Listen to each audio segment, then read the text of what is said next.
Conversamos esta noche con el diputado del PPD, Raúl Soto. ¿Cómo está, diputado? Muy buenas noches, gracias por acompañarnos. Hola Álvaro, muy buenas noches, gracias por la invitación a usted. Para hablar de esto que ha llamado la atención, reforma o retiro, un tono de ultimátum han dicho desde el oficialismo. ¿Por qué este tono?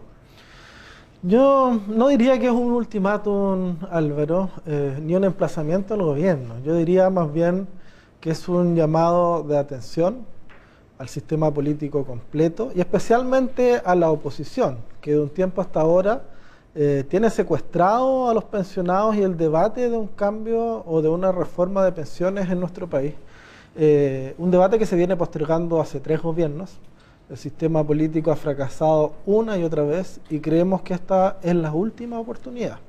Si el sistema político no es capaz de llegar a un buen acuerdo que permita mejorar sustantivamente la calidad de vida y las pensiones de los actuales y futuros jubilados, con un cambio profundo, estructural, a un sistema de AFP que ha demostrado ser un sistema fracasado en la tarea de entregar pensiones dignas, simplemente vamos a entrar en un escenario de un sistema político fallido, incapaz de solucionar una de las principales demandas y problemas que hay en la ciudadanía, y en ese contexto me parece que se estaría legitimando la apertura de una nueva discusión respecto de los retiros.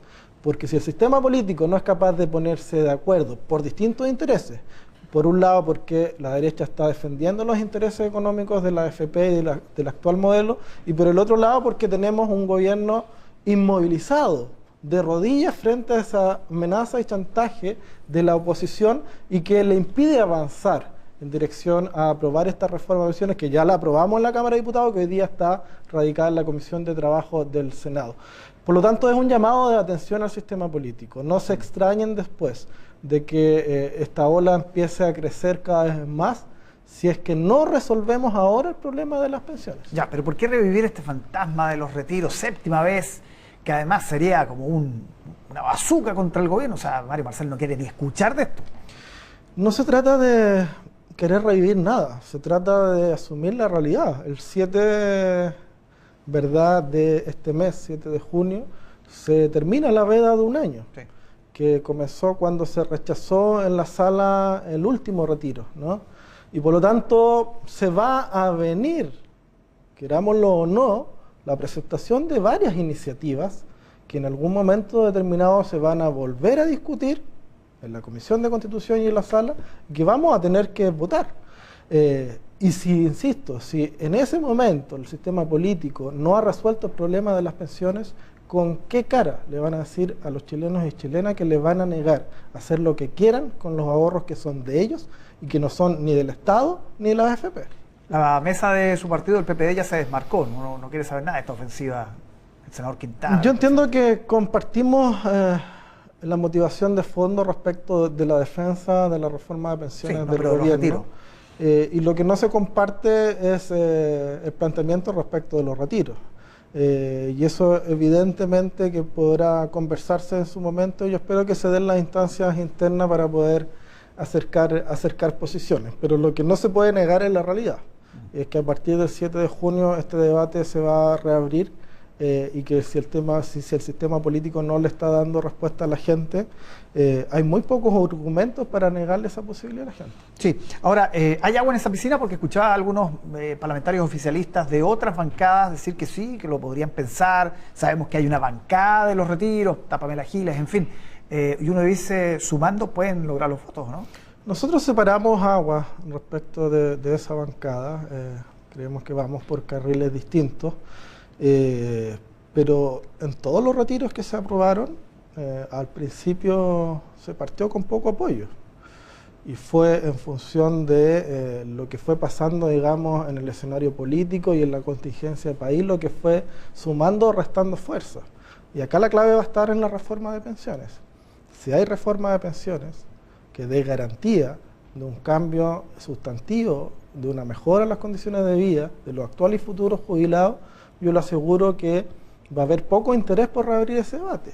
Pero si eso se hace inviable porque la derecha está atrincherada defendiendo el interés de la AFP respecto de administrar el 6% adicional, la verdad que los argumentos van a ser pocos, ¿verdad?, para negarse a ese debate. Por lo tanto, nosotros acá lo que estamos diciendo es, en definitiva, lo que estamos haciendo es un llamado de atención a todo el sistema político, ¿no? A ponernos a trabajar, a dejar de comer completo y hacer puntos comunicacionales, como vimos el otro día al senador Moreira en La Moneda, y que tengamos resultados pronto, porque no se puede seguir esperando. Ya, lo llevo a otro tema.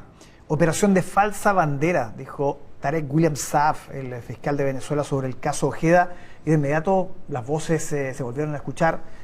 Romper relaciones con Venezuela. Lo dijo el subsecretario Monsalve, dejó abierta la puerta, la Cancillería después puso baños fríos como uno podría esperar, porque es su rol. ¿Pero qué piensa usted? Yo creo que el subsecretario Monsalve se apresuró en abrir la puerta a un posible quiebre de relaciones con Venezuela. Creo que es extremadamente grave la acusación que hace o la tesis que establece el fiscal general venezolano. Creo que obedece a una estrategia de defensa del régimen, que en este momento está siendo cuestionado por su posible involucramiento en el asesinato y secuestro, ¿verdad?, de un exteniente venezolano acá en nuestro territorio nacional. Y cuando el Ministerio Público señaló que los indicios que habían era que había intervención eventualmente extranjera y por lo tanto venezolana, ellos están en la mira del mundo, en un año que es electoral para Maduro y para Venezuela. Sí. Y por lo tanto a mí me parece que esto es una operación para tratar de resguardar los intereses del régimen, pero de pasada hacen acusaciones tremendamente graves contra Chile. Ellos dicen que hay, ¿verdad?, chilenos involucrados en una operación para tratar de involucrarlos a ellos. Eso es tremendamente grave y yo creo que Chile no se puede quedar tranquilo, creo que hay que responder con mucha fuerza, creo que hay que llamar a consulta y que vuelva Chile nuevamente, hace poco lo hizo el embajador Gamuri, creo que se debe hacer una nota de protesta formal a Venezuela, pero creo que hay que ser prudente con el tema de quebrar relaciones aún porque tenemos también muchos intereses respecto de la expulsión de migrantes irregulares venezolanos que están cometiendo delitos en Chile y donde necesitamos, ¿verdad?, la aceptación de Venezuela para que los reciba en su territorio y por eso yo creo que hay que ser prudente. Ahora, tampoco hay que descartarlo, pero no nos precipitemos en tomar esas decisiones. Porque uno dice no tiene sentido tener relaciones con un régimen que además no respeta ningún acuerdo. El mismo Monsalve viajó a Caracas a firmar un tratado que finalmente nunca se concretó. ¿Para qué tener relaciones con alguien que no cumple la palabra, digamos? Es cierto, la verdad que Venezuela no es creíble a esta altura. Se comprometió a colaborar para que puedan ser juzgados en Chile, ¿verdad?, estas personas. Entiendo que hay 2 personas que está señalando la investigación que debiesen ser apresadas y posteriormente extraditadas para ser juzgadas en Chile. Y lejos de hacer aquello, ¿verdad?, la Fiscalía venezolana instala esta otra tesis, que es más una tesis para defenderse a ellos mismos. Entonces, yo creo que va a llegar el momento, más temprano que tarde, de tomar esa decisión. Y si hay que tomarla, hay que hacerla de forma responsable, considerando todos los efectos negativos que eso puede tener también. Volviendo al interno, a propósito de la ley antidiscriminación o ley Zamudio 2, como se le llamó, la ministra Toá decía que no entiende que la bancada del PPD no haya aprobado. Ella dijo rechazado, pero ahí hay un error, porque finalmente ustedes no aprobaron esta ley, porque dijo el PPD siempre se caracterizó por ir a la avanzada en estos temas. ¿Por qué no la aprobaron? Sí, yo creo que la ministra se equivoca y probablemente yo también fui muy duro con mi respuesta porque molestó el error, digamos. Y desde esa perspectiva sí también me sobrepasé, le ofrezco disculpas a la ministra Toá porque dije que había mentido y en beneficio de la duda es probable que simplemente se equivocó o fue imprecisa en sus declaraciones. Y un poco injusta, creo yo. Debió antes haber consultado las razones de la bancada respecto de por qué se hizo lo que se hizo. La verdad es que la mayoría de la bancada votó a favor, algunos nos abstuvimos, pero esa abstención obedece a consideraciones de forma, no de fondo respecto de las motivaciones o el objetivo del proyecto, sino que tenía serios problemas de redacción o de precisiones jurídicas que había que hacer y por lo tanto el siguiente trámite legislativo, que es la comisión mixta, puede resolver eso y por lo tanto el proyecto no ha muerto, ¿no? Aquí se ha dado la impresión de que prácticamente el proyecto murió y por lo tanto no hay una intención, ¿verdad?, de ir contra la discriminación, muy por el contrario. Lo que queremos es una buena ley que el día de mañana no presente problemas a la hora de ser ejecutado en la vida diaria, práctica de las personas, y que sea eficiente y efectiva. Y para eso la comisión mixta va a hacer su trabajo, estas cosas se van a corregir y cuando llegue a la sala en mejores condiciones nosotros la vamos a aprobar. Por lo tanto, bueno, hubo una diferencia ahí que produjo una polémica, pero yo creo que obedece más bien a la falta de comunicación y a la descoordinación, que es una diferencia de fondo, porque las motivaciones de la ley antidiscriminación, el objetivo y la causa de la defensa de las diversidades y del combate a la discriminación es algo que compartimos plenamente. Sí, es el primer proyecto, entiendo, o de los primeros proyectos que se rechazan después de, en alguna instancia, después de la cuenta pública, y muchos vieron en ello tal vez un reflejo de lo que se está analizando, previendo respecto a esto del aborto legal, ¿no? Que pudiese generar mucha resistencia. Ocurrió en la ADC, por ejemplo, a propósito de esta discusión. ¿Fue buena idea lo del aborto?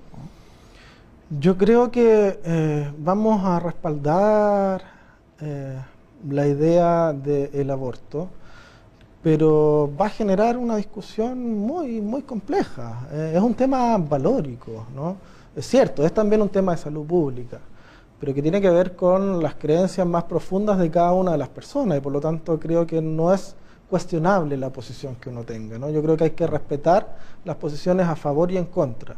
Y cuando se polariza el debate a los niveles que se polarizó a propósito del anuncio del presidente en su cuenta pública, creo que nos hace un flaco favor como Congreso y como sistema político, porque al final las posiciones se llevan al extremo y nuevamente se invisibilizan las posiciones más intermedias, más moderadas. Yo creo que el oficialismo va a tender casi unánimemente a respaldar la iniciativa. El problema va a estar efectivamente en las fuerzas de centro que no están en el oficialismo, más moderadas, como la Democracia Cristiana, como Demócratas, como el PDG, algunos independientes.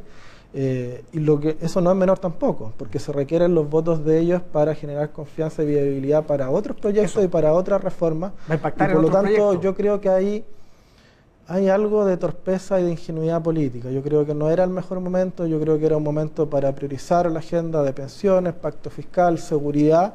Me parece razonable la propuesta de mejorar el reglamento de las 3 causales de manera tal de que eso se cumpla de manera más efectiva en la práctica, pero creo que el debate del aborto podría haber esperado un poco más para no generar este escenario político adverso a los intereses del propio gobierno. Bien, diputado Raúl Soto, muchas gracias por acompañarnos aquí en Tele 13 Noche. Muchas gracias a usted, buenas noches.